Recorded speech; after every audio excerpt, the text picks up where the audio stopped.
Okay, so it does say that this meeting is being live streamed. Got it. All right, everybody. Welcome to our live broadcast here with Let's Play. Before we start off, I'm going to read a little manifesto of my own about this interview, and then my wife will be introducing our guest.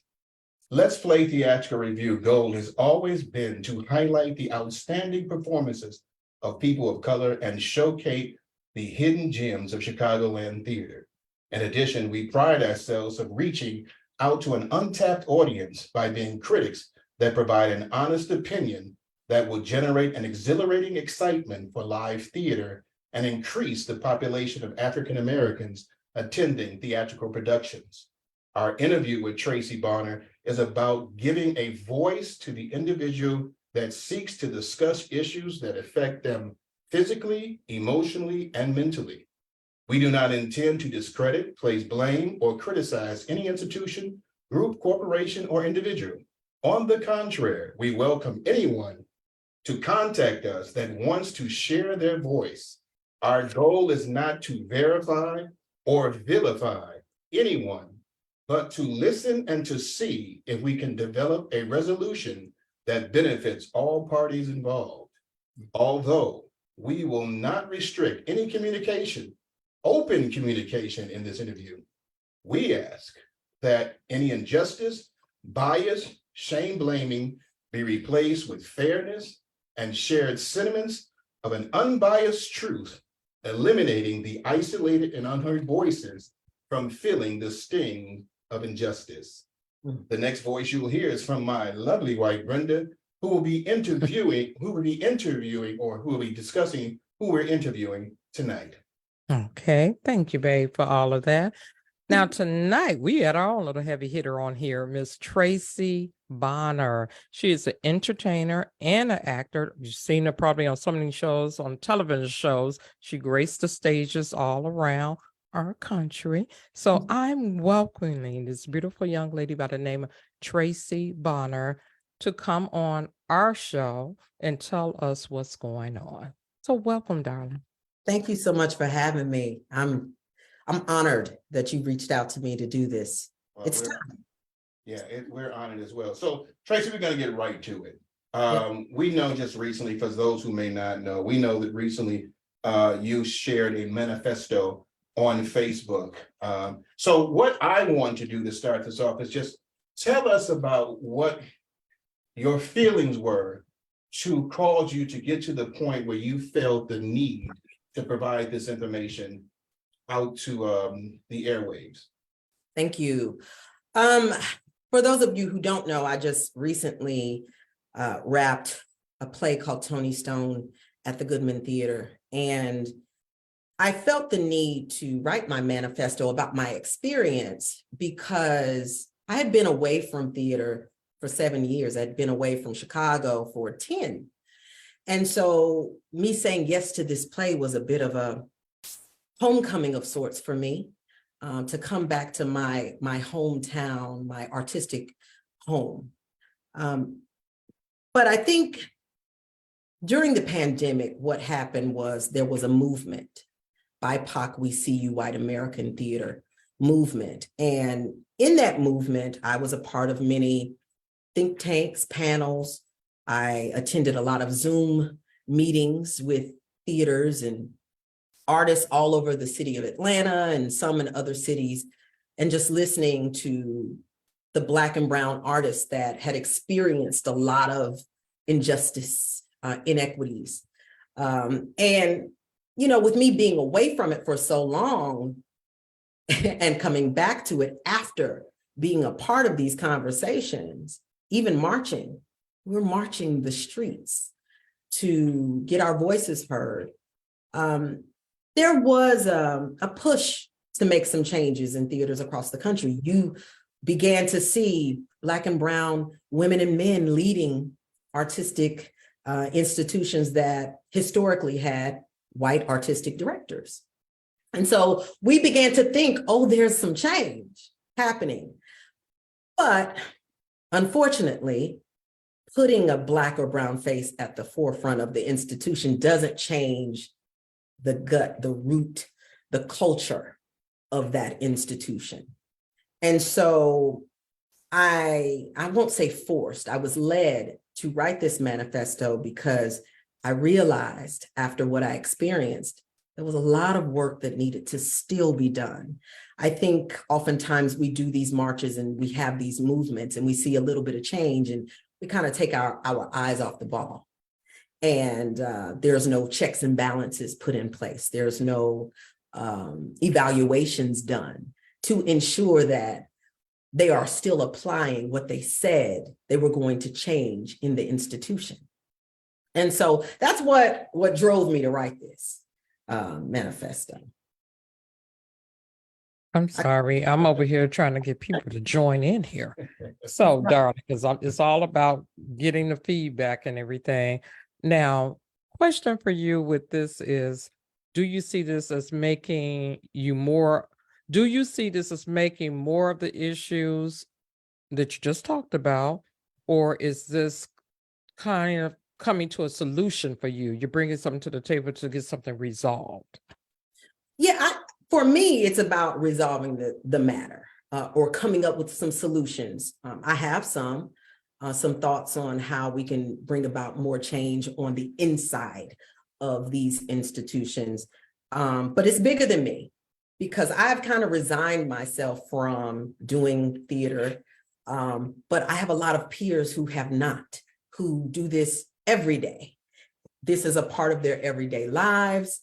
This is their livelihood, but who are afraid to speak out for a myriad of reasons. One of them, they don't want to be, for fear of being blackballed, retaliated against, for fear of losing their benefits, their health benefits, for fear of being stereotyped. I know for me, for many, many years, I didn't speak out and suffered in silence because, one, I'm from the South. Being a Black woman, that's what I'm raised to do. I was raised to do, to be strong and independent.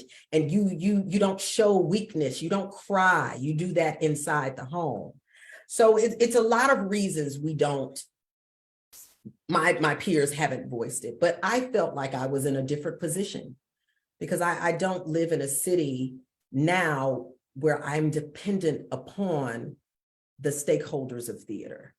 And so I felt like I had more of an opportunity to voice my experience and to expose what is going on. So for me, it's not about creating a bigger issue. It's about, hey, highlighting and shining a light on the issue that never got resolved in the first place.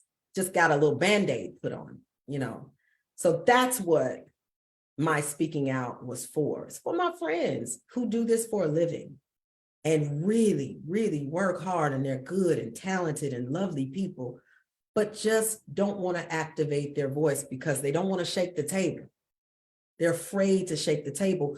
I want my peers to have the same freedom that our white peers have to speak and to be free in these spaces and not feel a sense of anxiety or feel silenced because if I say something, and I've seen it done, one of my mentors has been blackballed because they were deemed as problematic, an angry Black woman, because she challenged the system or she highlighted some of the issues that were going on.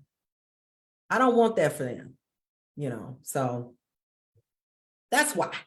Tracy, I want to go back for a second because I want to talk a little bit about the pain that you experienced with writing this. I mean, because a lot of people would think that, you know, it was just, you know, something that was causing a problem or problematic. But I want you to talk a little bit about the pain that you experienced that ultimately made you say, I have to speak out. I need to speak out. Now you want me to get a little emotional. Gosh, I said I wasn't gonna cry. But I believe in being vulnerable. That's all right. Far too long, I believe, like I said before, we suffer in silence. I felt like I wasn't being supported by the theater that I was working in that benefited from the talents of myself and my peers. I didn't want to be that girl. Oftentimes in rehearsal, I would kind of lean over to actor friend of mine and say, you know, was that okay for me to say that? Or, you know, I didn't come across as a diva. Like, you constantly having to check in and to make sure I'm not making the room feel a certain way. And when I would go back home, I just would weep because I felt alone a lot of times. Some of my peers would just say, man, I don't have a lot of lines in this show. I don't have a lot of heavy lifting. So I'm not experiencing the same thing you're experiencing. And that weighed heavy on me, you know, because I felt like, even though let me say this, my cast supported me and still do, but it didn't bother them as much as it did me, because they felt like, well, I'm not the lead. And I think that's where the issue lies, is that some of our movements don't get pushed ahead because we feel like, well, it doesn't directly affect me, so I'm not going to say anything. So I would suffer in silence quite often, talking to a couple of my castmates that I felt were feeling the brunt of it. But also experiencing this when I was in grad school, experiencing this at another regional theater. And it took me 3 years to communicate what I experienced to the director, and 5 more years to communicate what I experienced to that artistic director. Having to constantly do that throughout my life. So it triggered something in me. And I was like, I gotta say something now, because I didn't say anything in the past and I see it still happening. I'm sorry. Take your time. I'm in counseling because of this.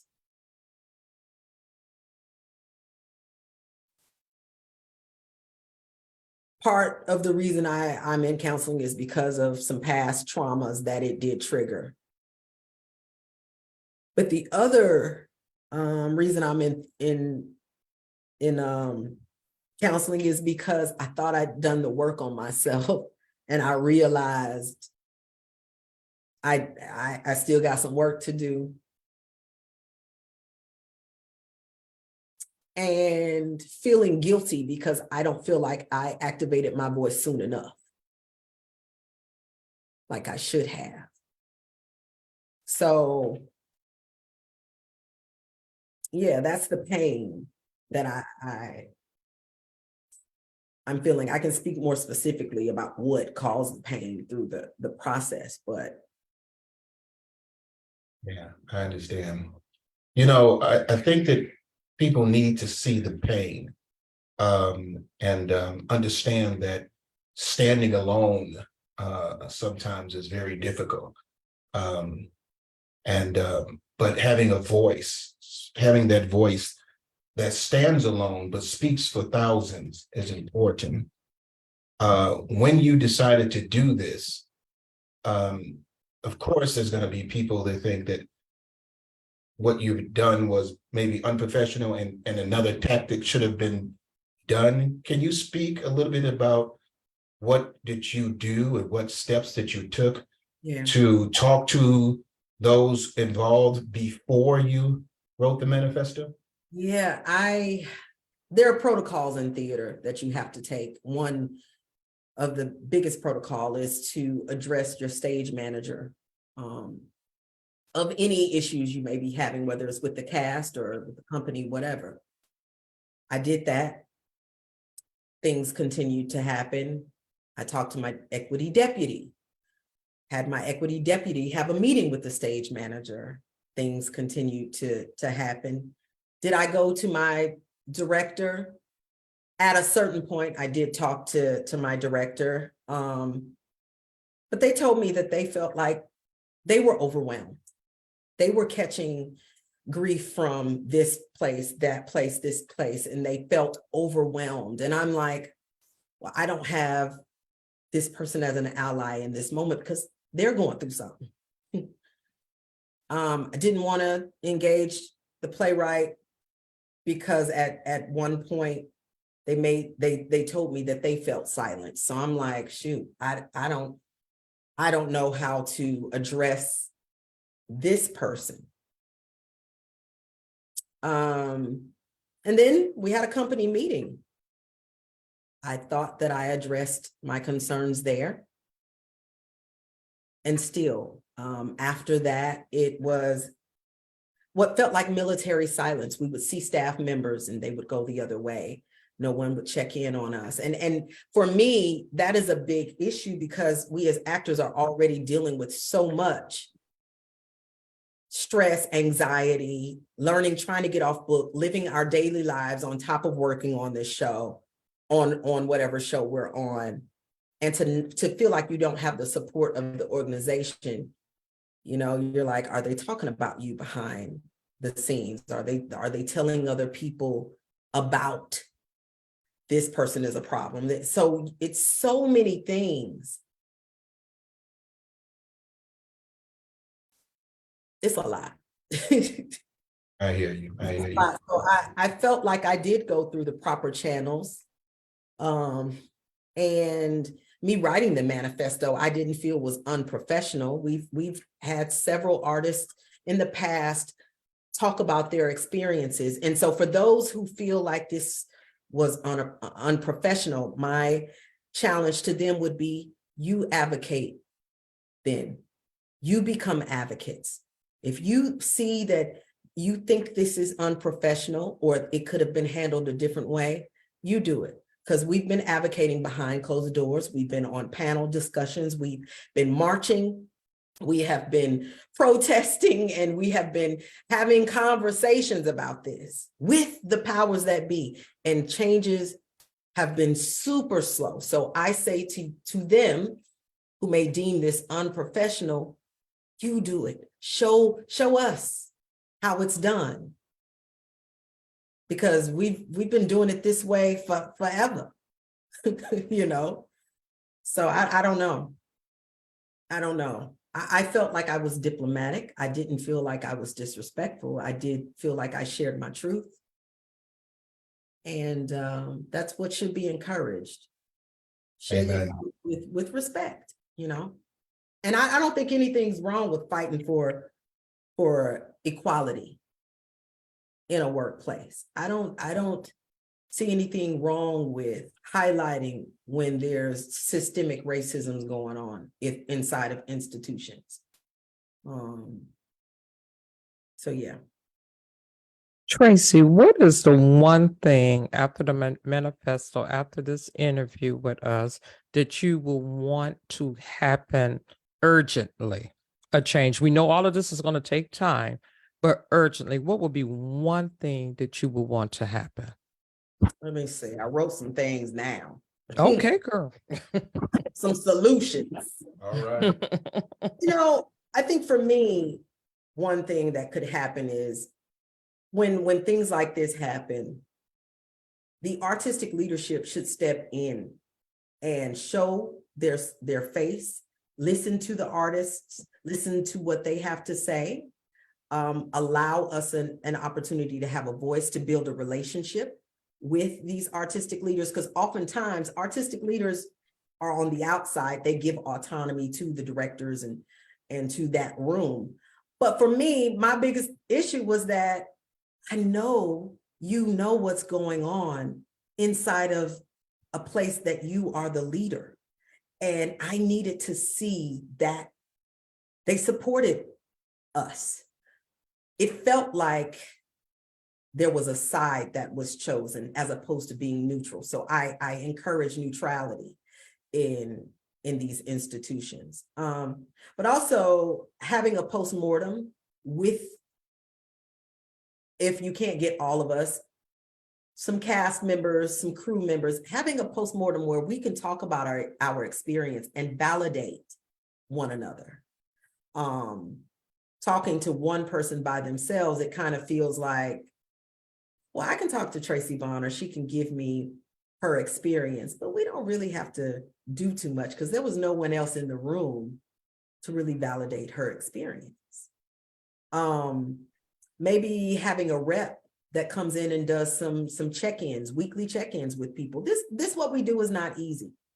It is emotionally taxing, mentally taxing. We're constantly, even when we're working on getting the next gig, you know, so we're auditioning after we get off stage at night. So just doing some check-ins, having counseling available, therapy available, physical therapy, massages available, especially for a play like the play I was doing.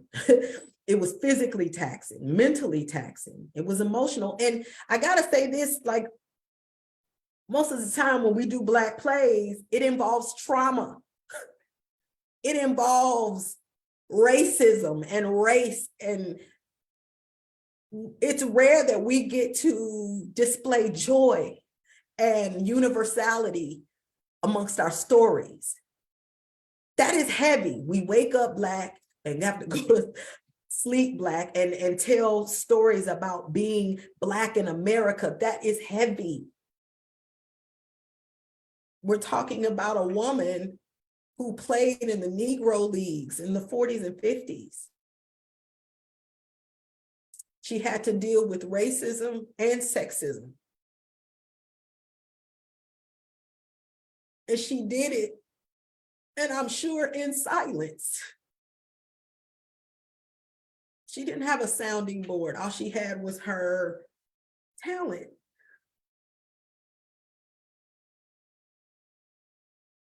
And I say no more of that, especially for Black women, no more. We can't suffer in silence. We need to be allowed to activate our voice. Because I did this for Tony Stone. Yeah. You know, I'm, thankful that you are showing your emotions, and it kind of reminds me of that Coke commercial or something like that, where you see Alan Chandler, I think that's his name. He drinks the pop and he says, this tastes great, but am I acting? Or this is not acting. This is emotion, raw emotion being shared. And we appreciate that. And I've got to ask this question. With all of that pain and emotion that you experienced through that time, and Tony Stone was just exceptional. And you did an exceptional job with that. How did you get yourself prepared to do that exceptional job day in and day out, knowing that this burden was placed upon you before you went on stage?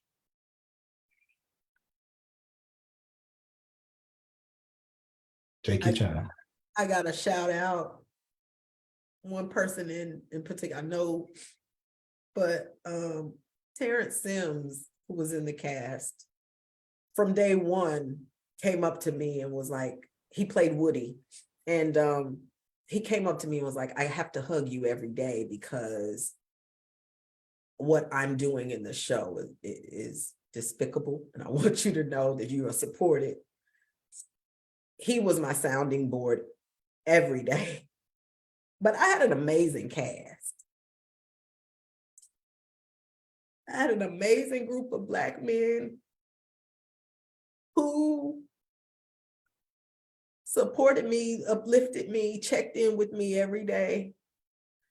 That meditation, I did gratitude meditation. It's a 12-minute meditation that I do every morning. I pray. I'm a believer. And the reason I did this show and pushed through every day was one day I was somebody DM'd me and said that they saw the show and they brought a young lady who was 15 years old, and she played second base for, I think, Thornton High School. She plays baseball, not softball, baseball for Thornton High School. I think it's Thornton. I don't think it's Thornridge. I can't remember. And he was like, she really identified with what you were going through on stage, you know, the being the only girl and all of this. And I was like, ding, ding, ding, this is why I do this. Like, it's the impact. I needed girls, young girls, to see that they could do this, whether play ball or be on stage. Like, I didn't have that growing up. I didn't see many Black girls playing softball when I was playing. I didn't see many Black actresses when I was growing up. So I needed them to know that this is a tangible thing. That's why I think a lot of artists, we do the work. It's the impact we have on our patrons. We want you to go home and feel something. And for them to reach out to me, that meant a lot. And I ended up going to meet her for dinner, her and her parents, and was able to sponsor the baseball organization in Chicago because of that bond that we were able to create through this play. I didn't know these people. So that was the day before opening when I was introduced to her. And that's what kept me going. And then I met a group of young girls who play on a traveling softball team, an all-Black softball team. They came, and I'm like, this is why I'm doing this. Amen. Tracy, I want to say this to you. I never heard of Tony Stone. Never once heard. I didn't get into sports, didn't get into baseball, softball, or anything. Now, I know this is a real individual, but after seeing you play her, I can't say you embodied her, but what you done on that stage made me cry that night, because to see you in the midst of all of those men and you shined all the way from the beginning to end made me do research. Whenever I go to a play, besides us writing reviews and everything, if the characters played out so well, you make me want to read up on the real Tony Stone, right? So I was reading it and I said, oh my God, this girl nailed her. And I never even knew of her. But reading about her and seeing what you did was just simply phenomenal.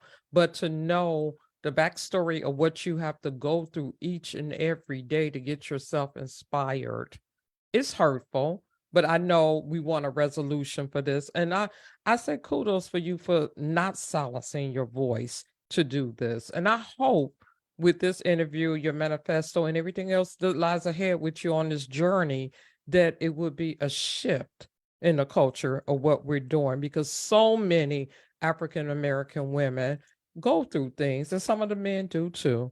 And it's time for a change in 2023, that we could be on an equal playing field. So I say again to you, thank you for bringing Tony Stone to life. I really appreciated that and all of your work. Thank you. And thank you. I will say, I do believe that there is a path forward. I have had the opportunity to speak with the institution, and they have made some vows, and I'm going to be watching. But I do believe the vows were genuine. I do believe there was a lot of insight that I was able to provide. So having said all this, while I did experience it, I do believe that there is a path forward. And the reason I believe so wholeheartedly in that is because it came to me, you know?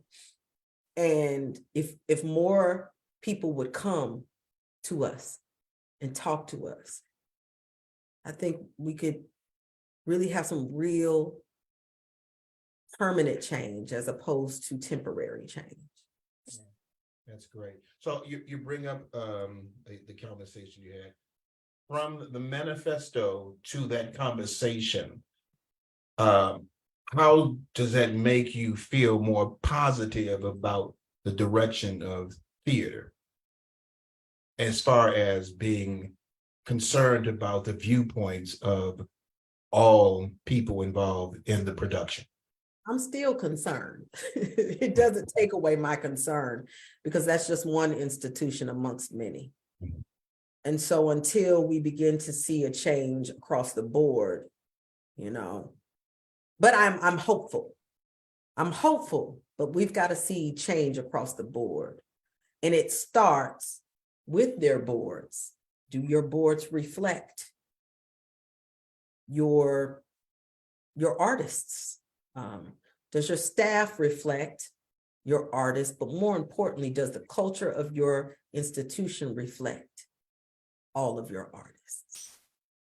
So I think there is a path forward, but I think the change will be slow. It's coming, but this meeting gave you some hope. yeah, at least for this institution, Yeah, absolutely. that's good. Absolutely, it gave me hope. And I'm appreciative that it wasn't years later that they decided, okay, we've got to get on this now and really hear. That's what I appreciated, was that I got to share my thoughts uninterrupted. They were received. And there was genuine apologetic emotion, you know, recognition of a failure. That was huge for me because it's going to help me move forward. I got to heal from this. Yeah, definitely. I'm just in awe of someone standing up for what they believe in and not staying silent, because we know that things can derail quickly. If no one gets up and have a voice and say anything, we're just gonna keep seeing the same thing. But to step out on faith and hoping that things will change and have a positive outcome, keep doing what you're doing is what I say. Thank you. And it's not easy. I was silent for years. I'm not a hero. There's been a time in my life where I was silent and took a step back and was like, it's not affecting me, or I don't want to lose my position. So, but at some point you got to be tired of being sick and tired. So I felt like that is why I'm able to speak now. But I recognize why some people don't, because I've been in that position. Yeah. And you speak about that before, and I want to go back to that a little bit about this blackball list, or speaking out or being considered a difficult individual. And I know it's difficult for you to step out because, this is the institution that you're a part of and that you want to continuously do work. And I'm not surprised, yet I am surprised to hear that there's a blackball list. And again, I say I'm not surprised, but I'm surprised to hear that. Speak a little bit to me about, your thoughts when you did this manifesto, being considered one of those people on that list. Yeah. Well, I had already said that, oh, Toni Stone, this is a tour de force for a Black actress. What other play can I do now? Like, this is the pinnacle of storytelling for a Black woman. And I had already resigned myself to this being my last show. So I think that was my last play. So I think that was where a lot of my bravery came from, and being able to speak and not being afraid of being on a blackball list. But then I was like, you got to remember who your source is. Nobody can blackball you. So I had to remember that and stand on that. So, and not be afraid to stand up for what you believe is right, what you know is right. And I'm able to sleep better at night because of it, because I know. Appreciate that. I want to see you back on stage. Don't resign on us. Don't do that. Because you're a little pint-sized powerhouse out there. And then what did they say? It was a home run. Yeah. Heavy. She's the heavy hitter of that play, or was, and that was a home run hit over and over again. So many people I know that went to see that, they loved it. And Rick, no disrespect to you, but being a Black woman, seeing another powerful Black woman on stage, I just love you for it. So, like you said, you know where your source come from. I'm sorry, I'm crying like a baby. That's I'm okay. Girl, no. And you know, I've going heard to the top. You know, I've Go heard ahead. some interviews with you that you've said what your source is because you believe in God, and so I've heard a couple of interviews with that. And I will say this to you, for those who are listening to this interview, if you can blackball someone for speaking truth, then where is the truth in you? Yes. If that's the case. Now, again, I said I'm not going to verify or vilify anyone. But when someone is speaking truth and it affects them emotionally, mentally, and physically, if you cannot hear that truth, where's the truth in you? And in theater, it's fictional in some cases, it's fact, but it's all about providing the truth of what that actor is doing and bringing it on stage every day.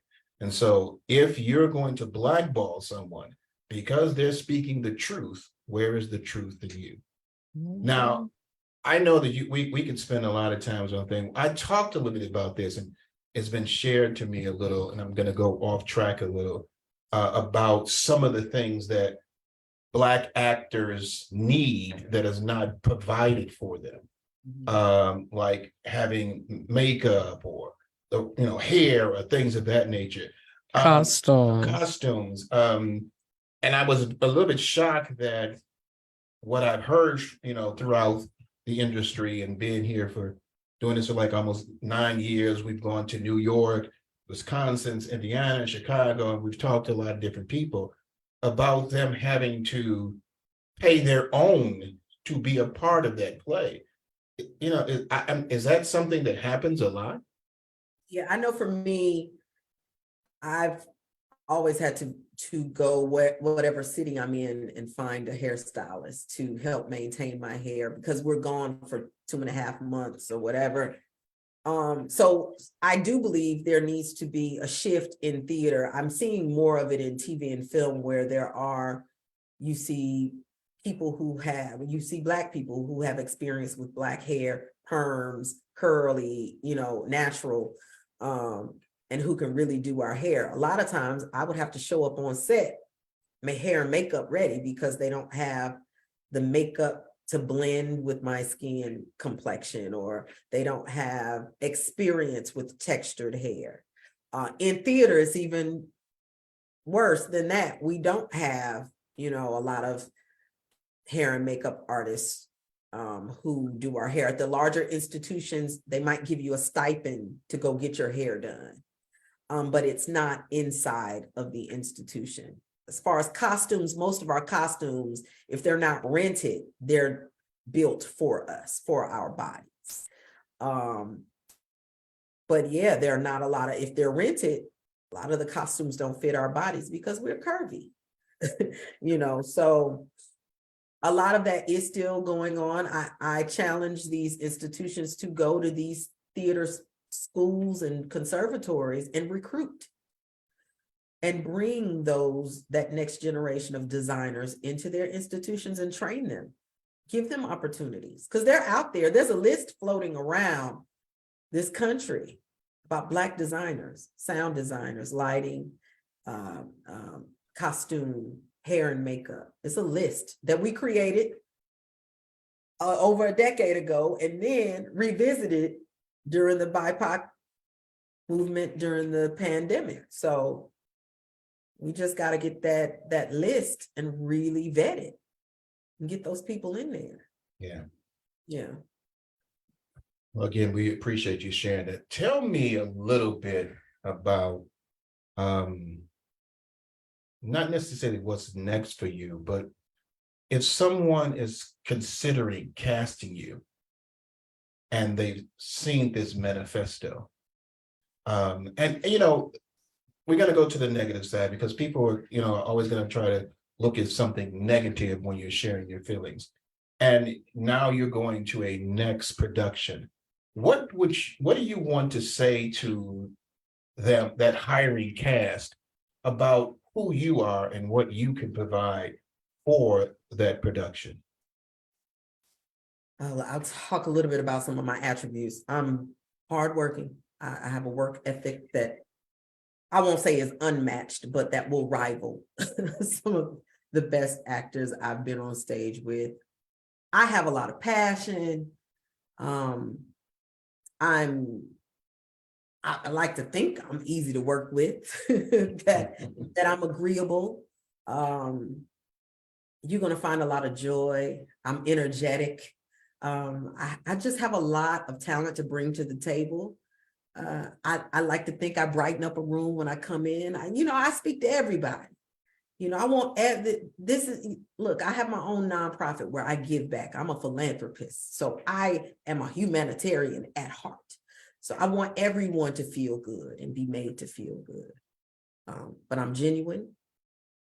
You're going to get true vulnerability from me. But I'm not going to back down if I see something moving forward. And I cannot be apologetic for that. Understand. I just wanted to say, I'm sorry to cut you. I mean, me and you are pretty much from the same cloth. I'm very outspoken. And people who know me know that I'm a no-nonsense person. Wrong is wrong. I will fight for injustice, regardless of race. If it's wrong, it's wrong.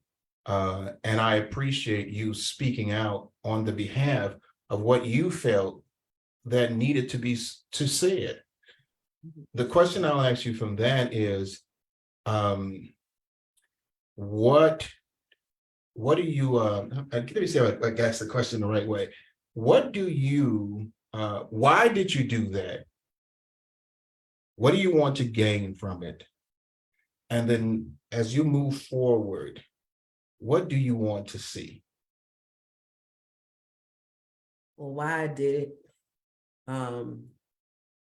really goes without saying. I don't want another Black actress, period, actor, to have to deal with any systemic injustices, any biases. And I wanted to show the next generation of actors that you don't have to suffer in silence. You don't have to. I'm a firm believer, you got to pay me for my pain. And we all know we're not doing theater to be rich. So I did it because I want people to activate their voices and do it in a respectful way, but just not suffer in pain and in silence anymore. Like you have a voice. And there is a way that you can go about speaking your truth. So that's why I did it. The goal is that I hope these theaters will go back and look at the way in which they've been operating and do some evaluations on how they're currently running their theaters, and know and understand hiring Black and brown people on stage or on your staff is not the Band-Aid to cure some of these systemic issues. You've got to go inside of your institution and see and break down how you're operating. Because I'm going to be honest, there are Black people who are hired in these positions and hired on stage even, who will turn a blind eye because they don't want to lose their position. So they don't want to rock the boat. So you've got to change the culture in which you operate. So some annual check-ins, some quarterly check-ins, how are we doing? Check in with your actors. Make them feel welcome. Don't make them feel like this is a one-off in your institution. Make them feel like they're going to be welcome back. Creative family environment, not a us versus them. Like, we're doing this together. So that is the goal. And you asked, I think, one more thing. Basically, I'm gonna end that question with this. It's out there now, the manifesto. Are you happy, relieved? And is there anything you feel that you probably should have changed? I'm proud of myself. I am relieved because now I do feel like I can begin the healing process. Is there anything I would have changed? Nope. I hear you. Maybe in my next manifesto, I'll do something. Hey, I didn't cause you to have too many tears in your eyes. I'm gonna switch up just a little bit, and we've said this before, and we'll say it again. You were fantastic in Tony Stone. Talk a little bit about your joy in doing that role. I tell people this all the time. I was Tony Stone growing up. From 7th to 11th grade, I dressed like a boy, you know. She dressed like a man, you know. That was how I felt the most confident, most comfortable. The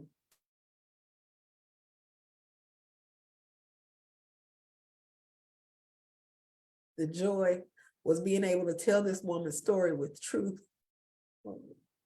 It meant so much to me, so much so that when I got the offer in May, I started rehearsing in June because I knew I saw it in Atlanta and I was like, oh God, could I do that? And I wanted to do her justice because the woman that I saw, Kedra Spencer, was phenomenal.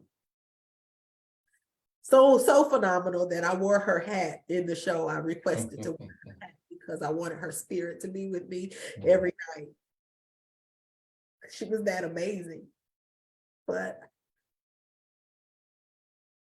being able to play Tony Stone for me has been the highlight of my career. And that brings me joy because I saw myself in her. I was Tony when people thought I was different. I'm looking at them like, no, y'all are different.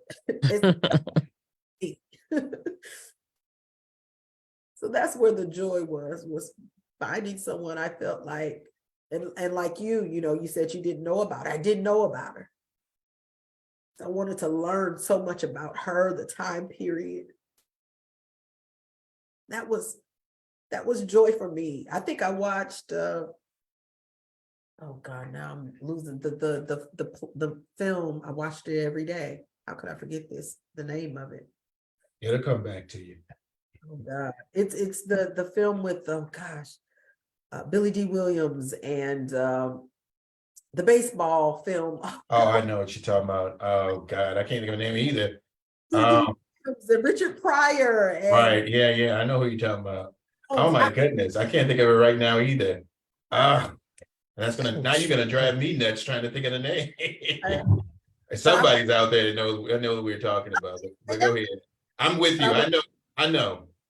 I watched that and Soul of the Game, and I was watching the new series League of Their Own, and I watched anything I could about the Negro Leagues and the bingo long traveling. Yes, bingo long. Right. Got it. Yeah. Bingo long and the traveling all stars. I think I watched that every night. It would just put me to sleep because I just wanted to be in that time period. And that was the joy of it for me. And it took me a while to kind of let it go because Tony meant so much to me, you know. And we talk about injustice, but let's switch this over a little bit and talk about appreciation. How much you appreciated being cast for that role. I'm gonna cry again. I worked with the director 4 other times before this. And this was the first time I ever got a straight offer.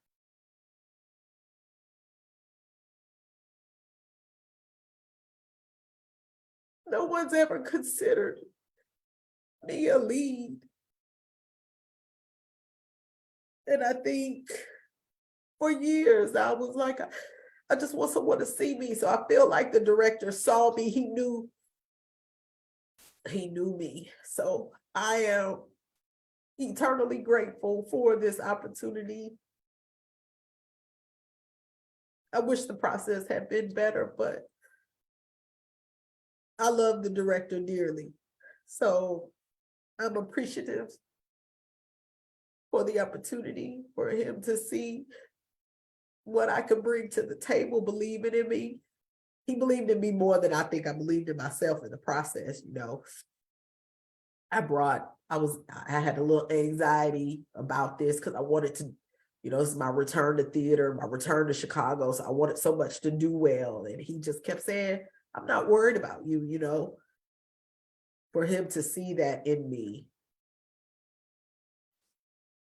I'm grateful. Yeah. I hear that. Can I interrupt? I want to say, I thank that director for bringing you out of your hibernation and bringing you back to Chicago, because now we see you. We see all of you. We see all of that great work that was on that stage in the days that you might have had your lowest with the company. You still gave an A+ performance. And that's what we're talking about. No matter what you went through, you was up there and performed to the audience that we was giving you that standing ovation. Like, this is freaking unbelievable. I was so proud, and I have to keep saying this, babe. This was a woman that carried that play, not because it was just named after you. You carried that play. When they came against you with the characters, what you felt you was come against with the unit and the company, you carried that play so well that it just, when I say to anybody, and I said to you and I told my husband, he know I am not a sports person, but if this little girl named Tracy Bonner is going to play some athlete, I'm there. So again, thank you. I thank him for bringing you out of your hibernation for the stage. Thank you. You know, it gave me an opportunity to showcase a different side of me. Even my agents were like, we didn't know. You know, You better ask somebody. because sometimes in this industry, we get put in a box. You can play the mom, the detective, the nurse, the doctor. They don't see you as an athlete or maybe an ingenue or a sex symbol or whatever. They don't see those different sides of you. So you don't get a chance to really showcase. This gave me an opportunity to showcase a side of me that no one would have ever considered. So that's where the joy is. Like, I'm eternally grateful. 2 last questions I have for you, and that's probably be real quick. I want to give you a little joy. Talk about that wonderful background you have on there. What does that symbolize? some great movies back there. Well, thank you. I'll show you a little bit of it. It goes. Oh, wow. Oh, wow. Yes. I gotta get our screen like that. Okay. A lot more on the floor. Yeah. That's my inspiration wall. I have a self-tape business here in Atlanta, and I wanted to create a wall of inspiration. When the actors come in here, they can see their idols and icons on my wall. And so when they come in, they know they're coming in amongst the giants, and they got to bring it when they walk in my space. So yes, that's what. And these are all movies that just I grew up watching, and I learned all the lines from. I'm like, what movies? Who inspired me? And so that's where this wall came from. All right, Tracy, my last question. I just want you, and we appreciate you very much for taking the time to share it with us. I want you to leave us with your last words. Thank you. I had to write this down because I didn't want to get it wrong. But I want people to take this quote from Zora Neale Hurston. And that is, if you are silent about your pain, they'll kill you and say you enjoyed it. So activate your voice. You can do it with respect and love. Know that you are enough. Don't let this industry change you. Don't let anyone talk you out of being the best you can be. Stand up for what is right all the time. And I don't know, lead with love in everything. In everything. Lead Amen. with love. Amen. Yeah.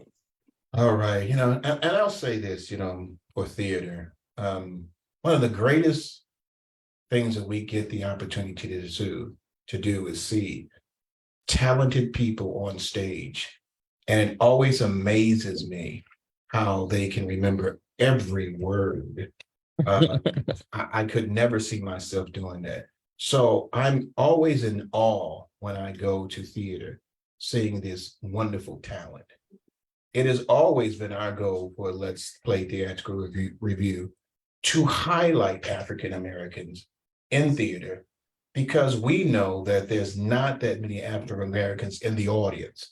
And so we wanted to bring a voice, an untapped voice, to people who may not see this awesome talent that's out there. Sometimes that talent gets wounded. Sometimes that talent gets scarred. Sometimes that talent always, and in many cases, needs assistance to continuously go through the process day in and day out to perform at a high level where someone will walk away thrilled with the excitement of seeing theater again. When that occurs, have compassion. See to it that your people, those actors, are well taken care of. Listen to them, understand them, because we're greater when we come together. Yes. United we stand, divided we fall.